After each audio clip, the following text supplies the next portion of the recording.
Assalamualaikum warahmatullahi wabarakatuh.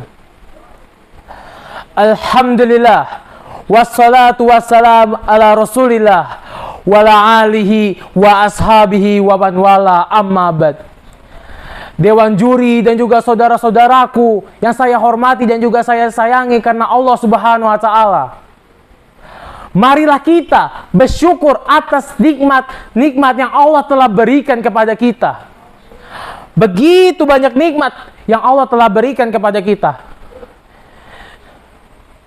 Nikmat yang Allah telah berikan kita, yang harus kita syukuri. Sebagaimana Allah Subhanahu wa taala berfirman di dalam surat An-Naml ayat 16. Wa in ta'uddu nikmatallahi la tusuha. Dan jika kamu menghitung-hitung nikmat Allah, niscaya kamu tidak dapat bisa menghitungnya. Maka apa suatu imbalan hamba untuk berterima kasih kepada Tuhan yang Maha Esa yang telah memberikan nikmat begitu banyak, yaitu dengan bersyukur dan juga tidak mengkufuri nikmatnya. Yang kedua, marilah kita panjatkan salawat dan juga salam kepada baginda kita Nabi Muhammad sallallahu alaihi wasallam yang telah membawa zaman kejahilian, membawa masa kebodohan manusia dengan membawa agama Islam ke menuju agama yang begitu banyak sekali kenikmatan juga banyak sekali manfaatnya. Maka sepatutnya kita harus mengikuti beliau, mengikuti jejak-jejak beliau. Karena beliaulah sebaik-baiknya manusia, sebaik-baiknya utusan, sebaik-baiknya makhluk setelah Allah Subhanahu wa taala. Maka kita harus mengikuti jejak beliau. Dewan juri dan juga saudara-saudaraku sekalian,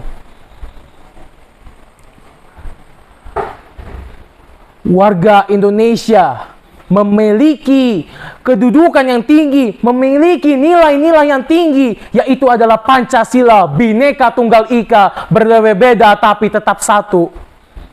Maka kita harus bangga dengan negara kita sendiri, karena kita mempunyai berbeda-beda budaya, berbeda-beda agama, berbeda-beda bahasa, tapi kita tetap satu, yaitu Bhinneka Tunggal Ika. 17 Agustus 1945, di mana hari kemerdekaan Indonesia telah diumumkan. Di mana hari yang begitu cerah, hari yang begitu indah. Disitulah ada seorang yang begitu hebat, begitu gagah, yang bernama Insinyur Soekarno, yang telah mengumumkan proklamasi atau kemerdekaan Indonesia. Maka berkobarlah semangat para pemuda-pemuda Indonesia terdahulu. Karena dia hanya mengingat satu tujuan kepada Indonesia, berkompetisi untuk Indonesia, yaitu kemerdekaan Indonesia. Para pemuda terdahulu tidak peduli betapa waktu yang dia habiskan, betapa capeknya yang dia rasakan, karena dia hanya mengingat satu tujuan, yaitu adalah kemerdekaan Indonesia. Karena dengan kemerdekaan Indonesia, kita bisa terhindar dari bengisnya penjajahan Belanda. Maka itulah semangatnya para pemuda. Tidak betapa capeknya, tidak betapa waktu yang telah dia habiskan, karena itulah kompetisi yang dilakukan oleh para pemuda terdahulu.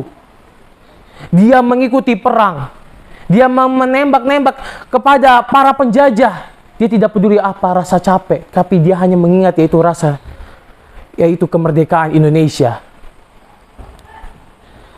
Dan bukan berarti para pemuda-pemuda Indonesia terdahulu tidak memiliki akhlak yang mulia, karena akhlak mulia adalah salah satu kunci kemenangan untuk merdekanya Indonesia.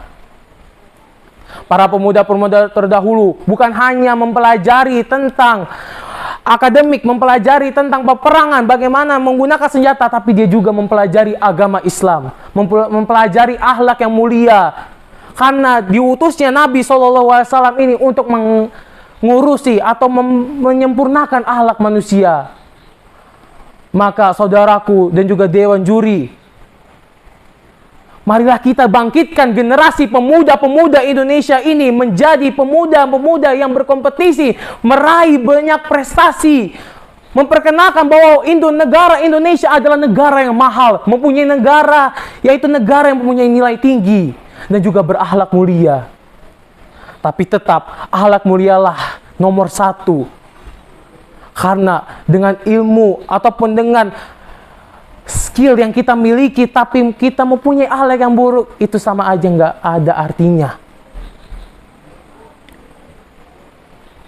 Banyak sekarang pemuda-pemuda yang bermalas-malasan, tidak peduli atas negaranya, tidak peduli atas dirinya, tidak peduli atas masa depannya. Yang dia hanya tahu hanyalah cuman makan, cuman begitu saja. Tidak menghargai para pemuda-pemuda terdahulu yang berjuang untuk memerdekakan Indonesia. Maka sekarang ataupun hari ini kita bangkitkan semangat kita untuk membangun generasi pemuda-pemuda yang berkompetisi dan juga berakhlak mulia.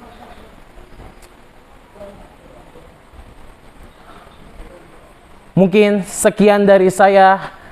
Saya Aryan Kumarasivan, berterima kasih atas Dewan Juri dan juga saudara-saudaraku sekalian. Saya tutup video kali ini atau pidato kali ini. Semoga pidato saya bisa bermanfaat bagi kalian semua dan juga teruntuk untuk saya. Terakhir dari saya, wassalamualaikum warahmatullahi wabarakatuh.